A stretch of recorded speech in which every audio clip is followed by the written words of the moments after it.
Salam sahabat Kristus, selamat berjumpa kembali dan selamat beribadah. Salam sehat dan semangat. Mari kita akan beribadah kepada Tuhan. Mari kita memuji memuliakan namanya, sebab Dia mulia, Dia agung, dan Dia perkasa. Namun terlebih dahulu, saya ingin mengajak kita sekalian untuk berdoa bersama-sama. Bapa kami di surga, pada saat ini kami datang kepadamu, merendahkan hati dan kehidupan kami. Biarkanlah ya Tuhan, manakala kami mendedikasikan waktu ini seutuhnya kepadamu, Engkau berkenan kepada apa yang kami lakukan dan kerjakan saat ini. Terpujilah namamu Tuhan, terpujilah namamu. Engkau berkati ibadah ini dari awal pertengahan hingga akhirnya, di dalam nama Tuhan Yesus Kristus. Haleluya, amin. Saudaraku yang dikasihi oleh Tuhan, dalam kehidupan kita sehari demi sehari, kita tidak pernah luput dan lepas dari apa yang namanya permasalahan, apa yang namanya persoalan hidup. Orang hidup pasti memiliki, dihampiri oleh permasalahan dan persoalan. Namun bagaimana cara kita menyelesaikannya, bagaimana kita menghadapinya, mari kita andalkan Tuhan. Oleh sebab itu saya ingin mengajak kita sekalian menaikkan satu pujian, Saat Ku Tak Melihat Jalan-Mu. Hosana bagimu ya Tuhan Yesus. Terpujilah namamu Bapa. Hosana bagimu.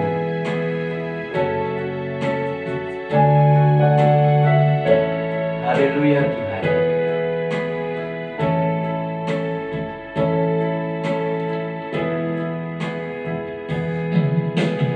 Saat ku tak melihat jalanmu, saat ku tak mengerti rencanamu, namun tetap ku pegang janjimu, pengharapanku hanya padamu. Sekali lagi kita naikkan dari awal.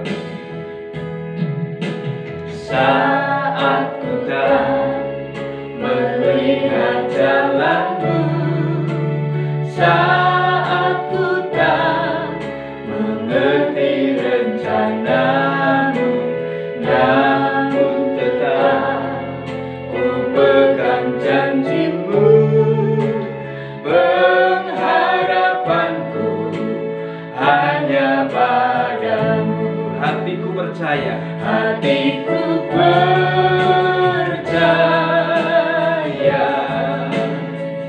hatiku percaya,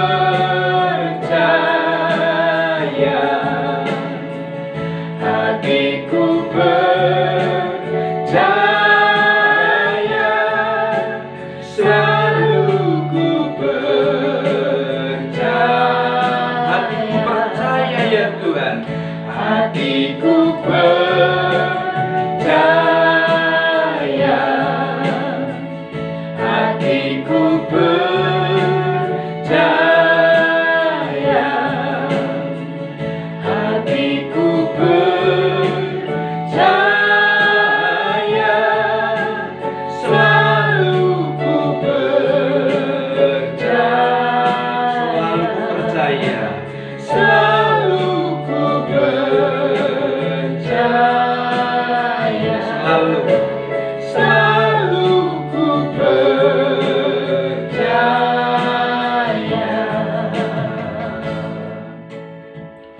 Bapa kami di surga, pada saat ini kami datang kepadamu.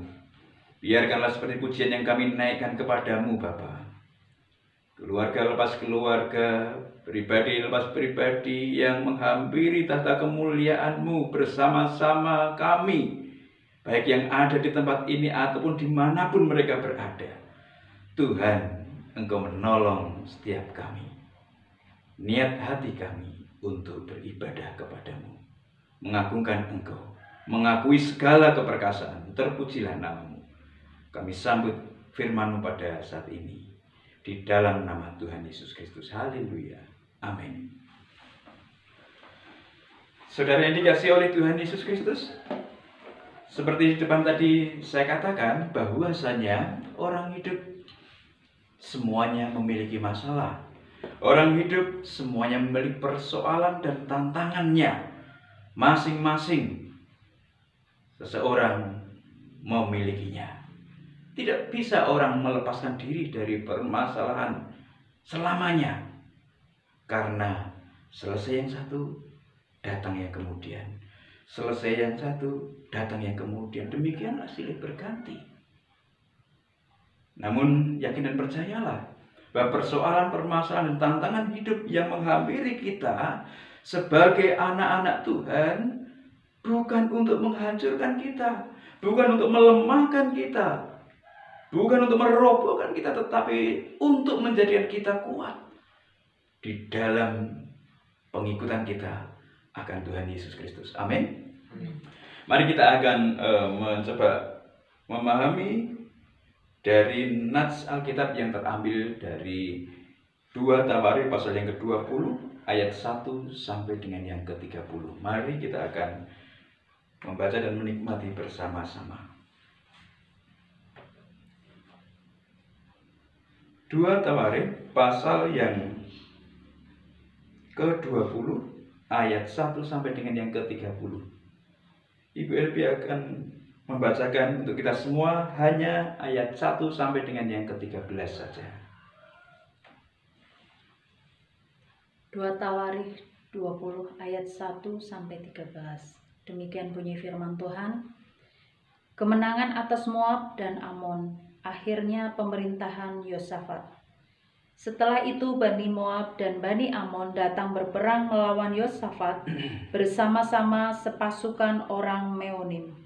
Datanglah orang memberitahukan Yosafat, suatu laskar yang besar datang dari seberang laut Asin, dari Edom, menyerang tuanku.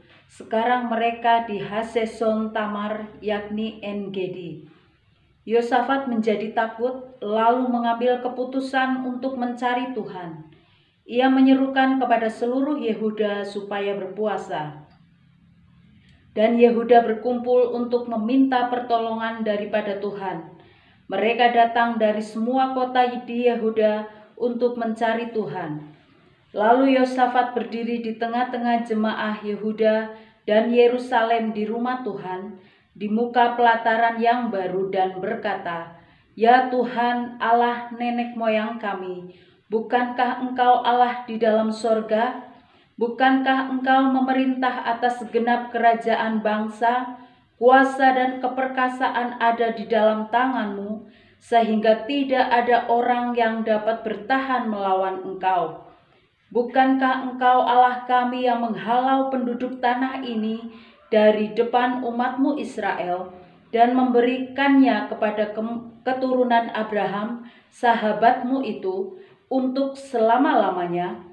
Lalu mereka mendiami tanah itu dan mendirikan bagimu tempat kudus untuk nama-Mu. Kata mereka, "Bila sesuatu malapetaka menimpa kami, yakni pedang, penghukuman, penyakit sampar, atau kelaparan, kami akan berdiri di muka rumah ini, di hadapan-Mu, karena nama-Mu tinggal di dalam rumah ini, dan kami akan berseru kepadamu di dalam kesesakan kami, sampai Engkau mendengar dan menyelamatkan kami. Sekarang lihatlah Bani Amon dan Moab, dan orang-orang dari pegunungan Seir ini. Ketika orang Israel datang dari tanah Mesir, Engkau melarang mereka memasuki negerinya. Oleh sebab itu, mereka menjauhinya dan tidak memusnahkannya. Lihatlah, sebagai pembalasan mereka datang mengusir kami dari tanah milik yang telah Engkau wariskan kepada kami. Ya Allah kami, tidakkah Engkau akan menghukum mereka? Karena kami tidak mempunyai kekuatan untuk menghadapi laskar yang besar ini, yang datang menyerang kami. Kami tidak tahu apa yang harus kami lakukan, tetapi mata kami tertuju kepadamu. Sementara itu seluruh Yehuda berdiri di hadapan Tuhan, juga segenap keluarga mereka dengan istri dan anak-anak mereka. Amin. Bapak Ibu Saudara yang dikasihi oleh Tuhan Yesus Kristus, nats ini sungguh luar biasa.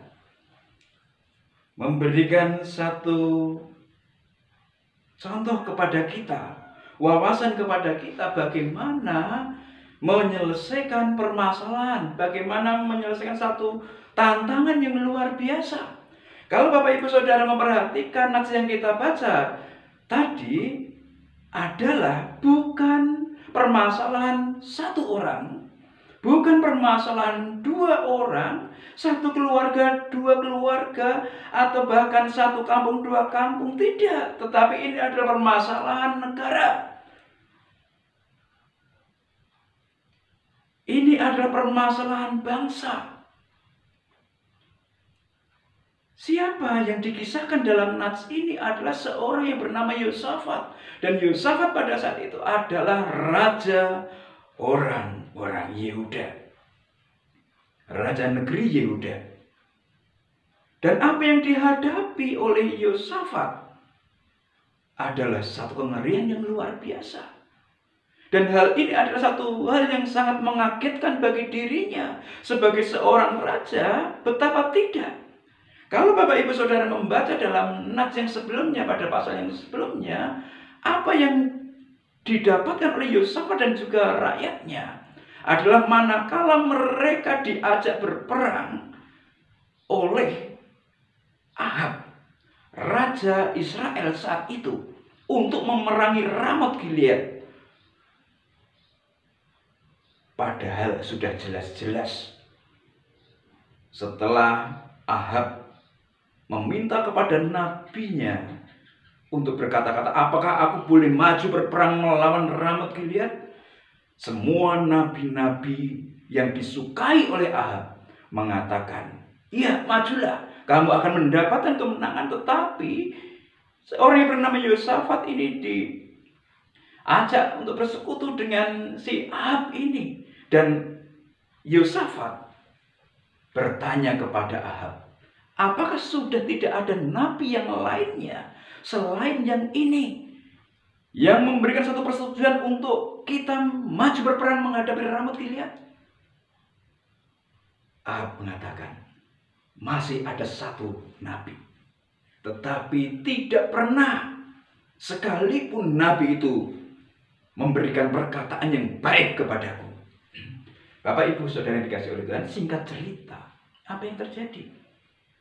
Ahab mati di peperangan dan Yosafat pulang dengan tanpa noda, tanpa luka apapun dari kepungan orang-orang Ramot dan Gilead. Nah, saudara yang dikasihi oleh Tuhan Yesus Kristus, Yosafat senang pulang dengan selamat. Kemudian kalau Bapak Ibu Saudara membaca nats yang ada di atasnya, apa yang kita lihat? Yosafat menata sistem pemerintahan di bawah kepemimpinannya. Kamu melakukan ini, kamu bertugas sebagai ini, kamu bertugas seperti ini, kamu bertugas seperti ini. Pendelegasian yang luar biasa untuk berjalannya keteraturan pemerintahan negeri Yehuda di bawah pemerintahan Yosafat. Mereka semuanya sesungguhnya sudah ayem. Mereka semuanya sesungguhnya sudah tenteram. Karena mereka semua di bawah pemerintahan Raja Yosafat telah melakukan satu pendelegasian untuk pengaturan berbangsa dan bernegara. Tetapi sesuatu yang mengagetkan dialami oleh seorang raja yang bernama Yosafat. Orang yang hebat luar biasa, mengedepankan Tuhan, mencari petunjuk Tuhan. Tetapi rupanya pada nats ini kita melihat bahwa tantangan ada, permasalahan, persoalan tiba-tiba datang menghampiri dirinya dan juga seluruh bangsa negeri Yehuda. Saudara yang dikasihi oleh Tuhan, rupa-rupanya orang yang mencoba untuk dekat Tuhan, mencari Tuhan, dengar-dengaran suara Tuhan, rupa-rupanya juga masih didatangi oleh satu permasalahan, persoalan, dan tantangan hidup. Saudara yang dikasihi oleh Tuhan, saya ingin memberi judul renungan pada saat ini adalah seni menghadapi masalah. Seorang raja sekalipun didatangi masalah, seorang yang takut Tuhan sekalipun didatangi permasalahan. Permasalahan, persoalan, dan tantangan hidup tidak memandang bulu siapa orangnya didatanginya. Tetapi bagaimanakah seni yang dipergunakan untuk menghadapi masalah? Mungkin di telinga Bapak Ibu Saudara ada sesuatu yang menggelitik. Masa sih menghadapi masalah dengan seni? Apa yang ingin disampaikan? Apa yang ingin dibeberkan dengan seni menghadapi masalah? Saudara yang dikasihi oleh Tuhan, seni menghadapi masalah. Masalah, persoalan, dan hidup harus dihadapi dengan seni. Apa itu seni? Kalau Bapak Ibu Saudara mencoba untuk yang suka browsing-browsing, maka coba lihatlah dalam Kamus Besar Bahasa Indonesia. Di sana disebutkan bahwa seni adalah karya yang bermutu. Seni adalah karya yang bermutu. Seseorang yang memiliki permasalahan, persoalan, dan tantangan hidup harus diselesaikan dengan karya yang bermutu. Ada definisi yang lainnya. Seni adalah karya yang diciptakan dengan keahlian yang luar biasa. Dengan kata lain, bahwa permasalahan, persoalan, dan tantangan hidup itu harus dihadapi dengan keahlian yang luar biasa. Orang yang tidak ahli, orang yang tidak cakap, maka akan terlindas oleh permasalahan, oleh persoalan dan tantangan hidup yang senantiasa mendatangi silih berganti. Percaya atau tidak, Bapak Ibu Saudara bisa membuktikannya. Apa iya? Mosok sih menyelesaikan masalah harus dengan seni? Apakah seni? Apakah benar sih permasalahan itu bisa diselesaikan dengan seni? Apa saja yang termasuk di dalam seni itu? Bapak Ibu Saudara mengetahui ada seni rupa, seni arca, seni bangunan, seni lukis, seni tari. Ya. Saudara yang dikasihi oleh Tuhan Yesus Kristus, ada lagi seni vokal, seni instrumental, seni suara. Dan jangan dilupakan, masih banyak lagi seni-seni yang lainnya. Yang terakhir adalah seni ritual. Apa seni ritual itu? Seni ritual adalah seni yang berkaitan dengan kepentingan kemanunggalan antara manusia dengan Tuhan. Seni ritual adalah seni kemanunggalan ya antara manusia dengan Tuhan. Oleh sebab itu, di awal tadi saya katakan bahwa bagaimana seseorang menghadapi masalah, maka seseorang menghadapi masalah harus dengan seni yang merupakan daya kreativitas dengan keahlian yang luar biasa. Orang akan bisa. Dan pada bagian ini, bagaimana seorang yang menghadapi permasalahan yang luar biasa, seperti Yosafat yang tadi kita telah baca kisahnya.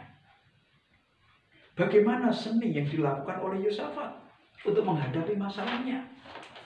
Bagaimana seni yang dilakukan oleh Yosafat manakala dia menghadapi tantangan hidup dirinya, reputasinya, dan juga masyarakat yang dipimpinnya.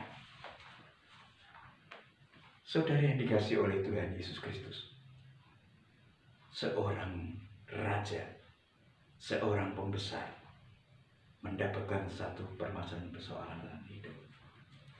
Saya ingin tanya kepada kita sekalian, di antaranya, apakah ada yang tidak memiliki masalah? Apakah tidak memiliki persoalan? Apakah orang yang merdeka tanpa tantangan hidup? Ada di antara Bapak Ibu Saudara saya? Pasti tidak ada. Tetapi pada saat ini saya ingin mengajak kita sekalian, bagaimana seni yang dipakai oleh Yosafat menghadapi tantangan hidupnya, permasalahan hidupnya.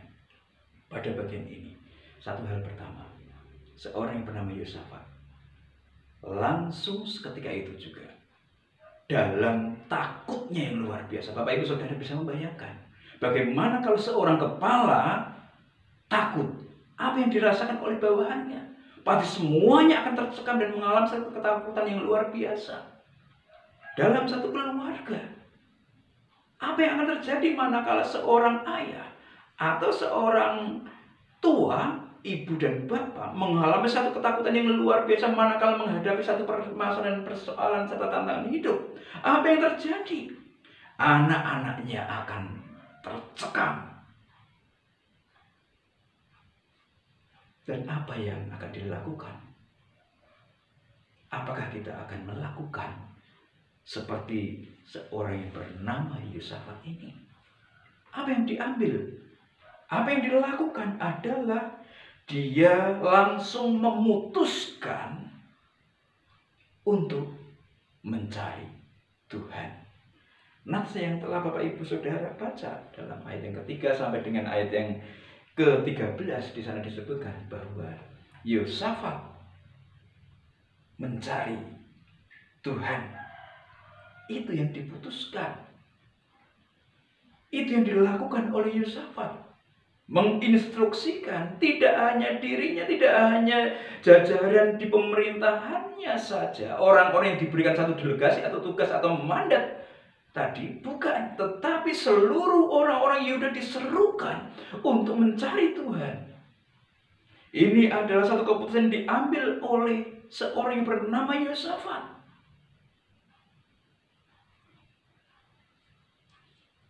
Seni Yosafat menghadapi permasalahan, persoalan adalah langsung dia mencari Tuhan, menginstruksikan pada jajarannya dan juga masyarakat yang ada di bawahnya.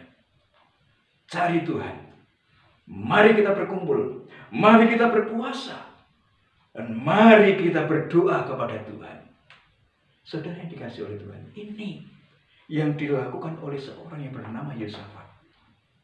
Apa yang Bapak Ibu Saudara dan saya lakukan manakala tiba-tiba sekonyong-konyong kita dikejutkan oleh satu permasalahan yang datang menghampiri kita? Apa yang akan kita lakukan? Apakah kita mau ngaruwara? Ya.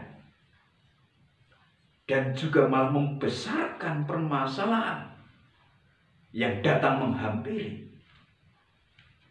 Atau sebaliknya,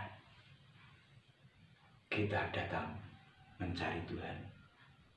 Kita mengajak orang-orang yang ada di dekat kita mencari Tuhan untuk berdoa kepadanya.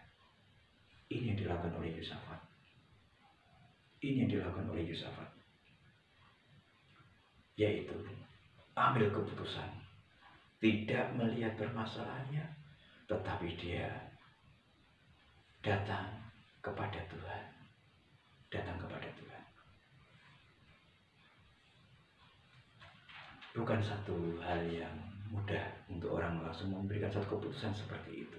Tetapi inilah yang dilakukan oleh seorang yang bernama Yosafat.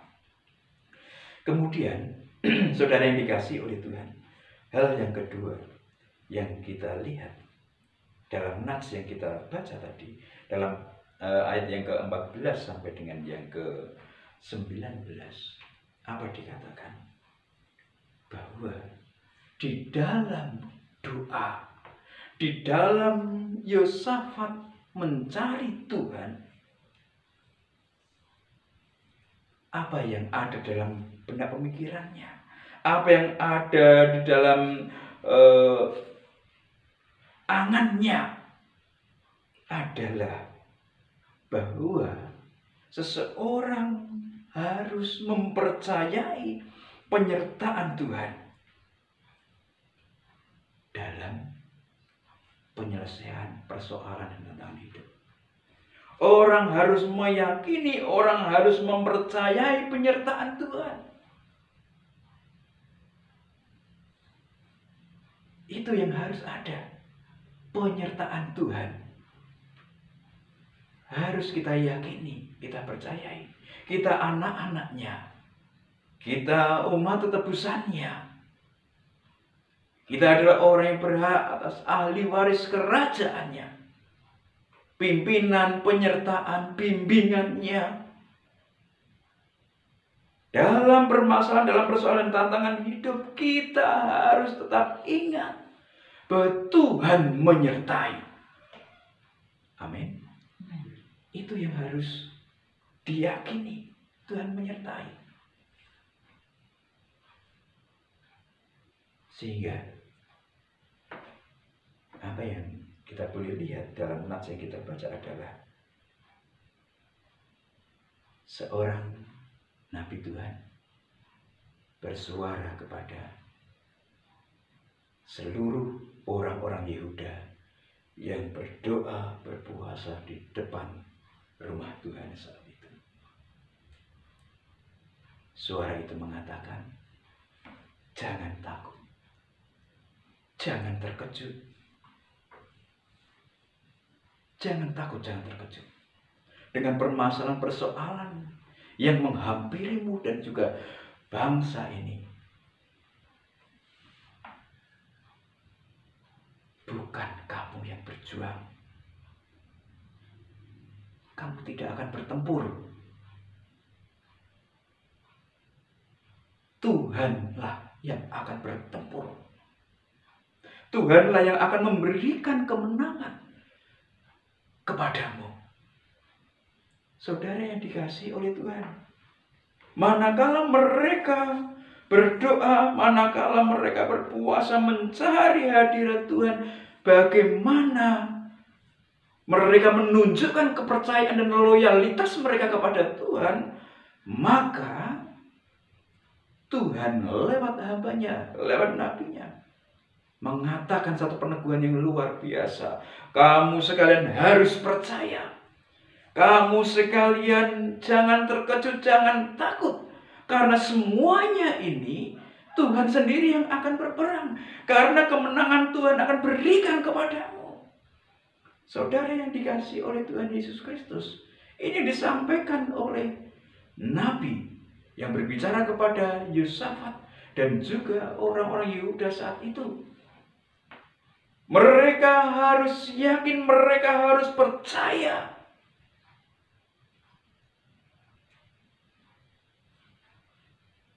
Bagaimana sesungguhnya kepercayaan umat Tuhan harus eksis.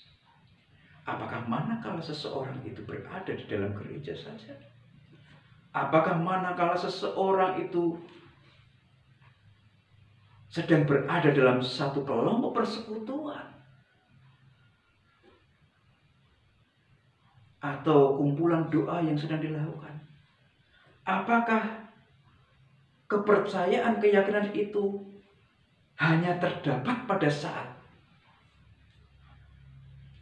kita berada pada situasi seperti itu? Ataukah kita boleh melihat dengan satu realita permasalahannya ada, persoalannya ada. Tetapi kita juga meyakini bahwa Tuhan menyertai. Tuhan menolong, Tuhan memberikan hikmat, Tuhan memberikan bimbingan. Saudara yang dikasihi oleh Tuhan, harus percaya kepada penyertaan Tuhan yang tidak hanya ada pada satu bayangan kita, angan kita, imajinasi kita. Tidak. Penyertaan Tuhan tidak hanya sekedar sampai di angan kita, harapan kita. Tetapi penyertaan Tuhan harus kita yakini. Sungguh-sungguh. Situasi keadaan seperti apapun, kita harus yakin.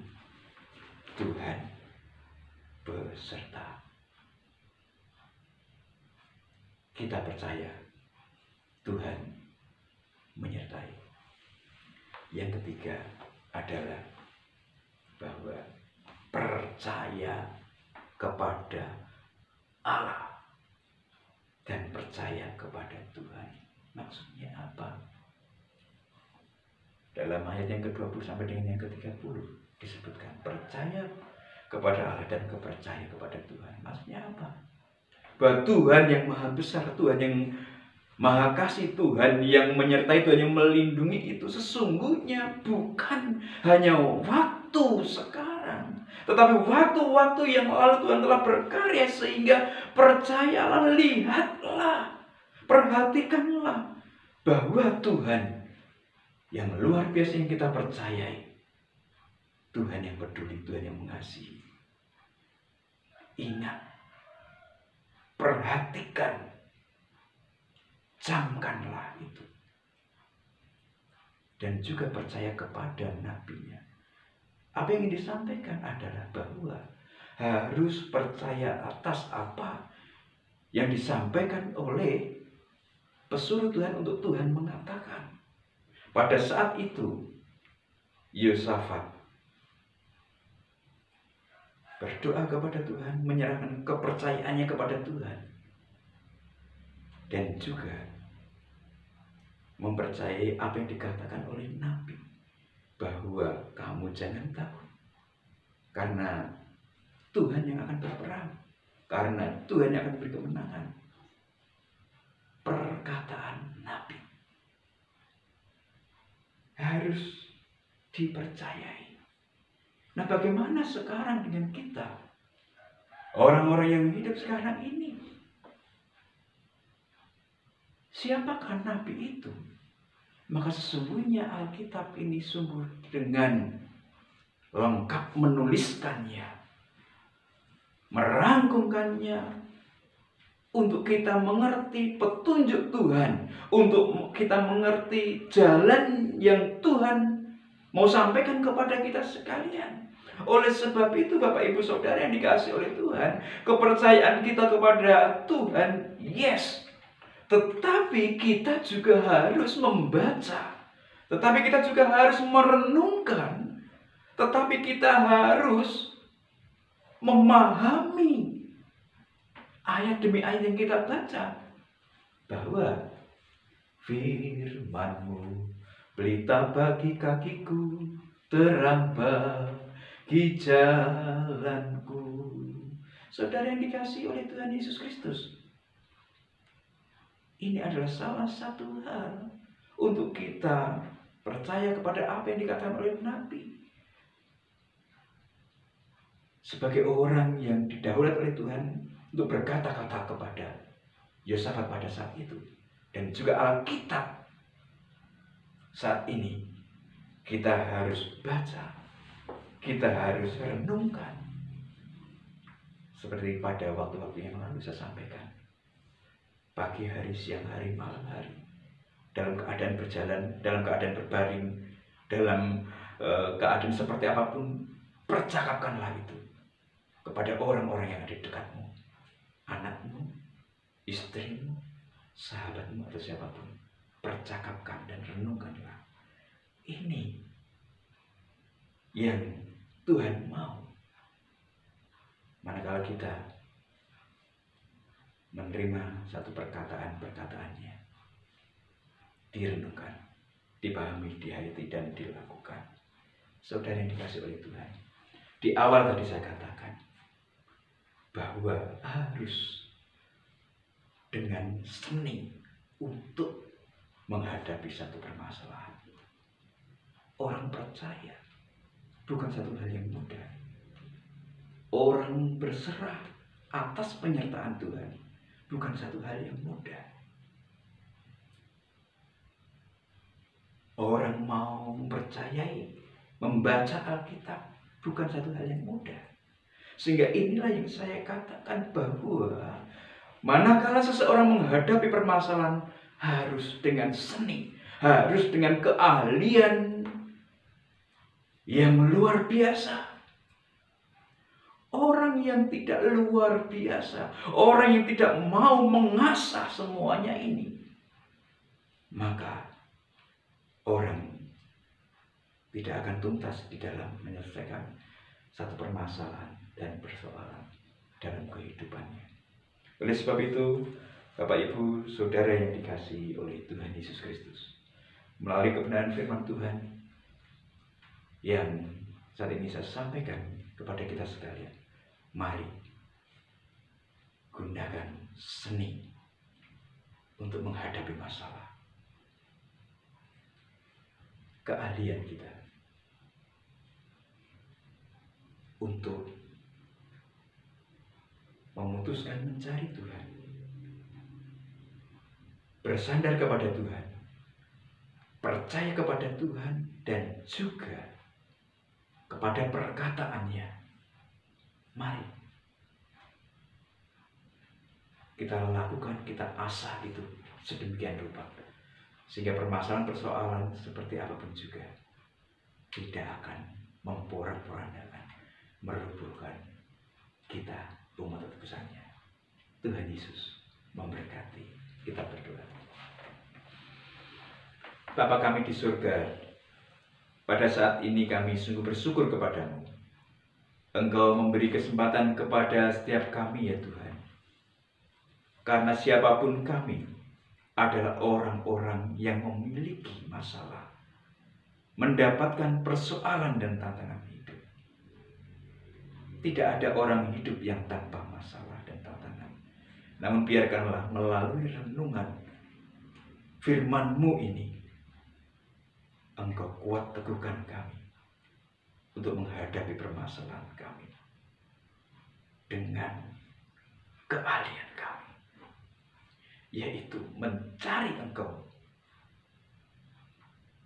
bersandar kepadamu, dan mempercayai Engkau serta perkataan-Mu lewat kebenaran yang tertuang dalam firman. Terpujilah nama Bapa. Siapapun di antara kami yang saat ini mengalami permasalahan persoalan tentang hidup, Bapa kami di surga, mohon belas kasih-Mu nyata atas setiap kami.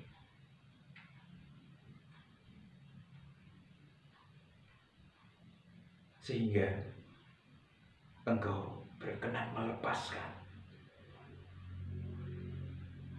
memberikan jalan keluar untuk setiap umat tebusan-Mu yang mencari Engkau, yang berserah kepadamu, dan yang percaya kepadamu. Terima kasih Tuhan Yesus. Terima kasih ya Roh Kudus, jamah dan melawan. Kami berdoa kepadamu untuk anak-anak-Mu yang bergumul untuk kesehatan dan kekuatan. Tuhan, Engkau memberkati. Yang bergumul untuk keharmonisan hubungan, kami pasrahkan ke dalam tangan penasihat. Engkau menolong.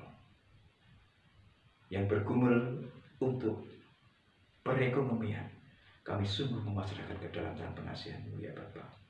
Biarkanlah Engkau oleh sumber rahmat itu nyata menaungi segenap kehidupan kami umat tebusan-Mu. Terpujilah nama-Mu. Dimanapun kami berada, Tuhan Engkau menolong. Saat ini kami terus berdoa untuk pemerintah bangsa dan negara kami tercinta yang sedang bergumul untuk menghadapi permasalahan demi permasalahan.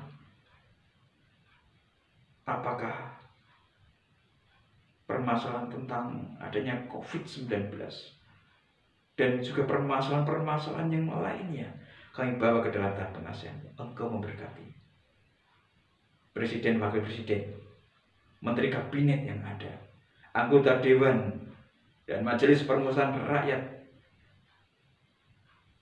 serta Gubernur, Bupati, Camat, Lurah, Kepala Desa, RW, RT, dimanapun, setiap jajaran seperti apapun, kami sungguh menyerahkan ke dalam tangan pengasihan-Mu. Juga aparat penegak hukum, TNI, Polri, dan kejaksaan dan kehakiman, Tuhan Engkau memberkati. Terima kasih Tuhan, ini seluruh doa kami yang kami berpanjatkan kepadamu pada saat ini. Tuhan memberkati negeri kami tercinta Indonesia ini. Terpujilah nama Bapa, dan kami tidak undur diri dari hadapan-Mu. Kami mohon perkenan daripada-Mu. Seminggu yang akan kami lalui lewati, berkah-Mu nyata tercurah atas kami. Dan kami minta semuanya itu melalui doa yang Tuhan ajarkan kepada para murid-Mu yang demikian bunyinya.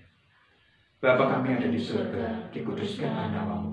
Datanglah kerajaan-Mu, jadilah kehendak-Mu di bumi seperti di surga. Berikanlah kami pada hari ini makanan kami secukupnya, dan ampunilah kami akan kesalahan kami seperti kami mengampuni orang bersalah pada kami. Dan janganlah membawa kami ke dalam pencobaan, tetapi lepaskanlah kami daripada yang jahat. Karena Engkaulah yang punya kerajaan dan kuasa dan kemuliaan sampai selama-lamanya. Saudara yang dikasihi oleh Tuhan, ibadah telah usai, dan biarkanlah berkat anugerah damai sejahtera yang dari Allah Bapa di surga, cinta kasih daripada Tuhan Yesus Kristus serta persekutuan dengan Roh yang kudus nyata menangis segenap kehidupan kita dari saat ini hingga Maranatha. Tuhan Yesus datang menjemput kita sekalian sebagai saleh-salehnya, bertemu di awan-awan. Terimalah berkatnya bersama-sama di dalam nama Tuhan Yesus Kristus. Haleluya. Amin. Salam, salam sehat, salam semangat. Selamat berhari Minggu, Tuhan Yesus memberkati.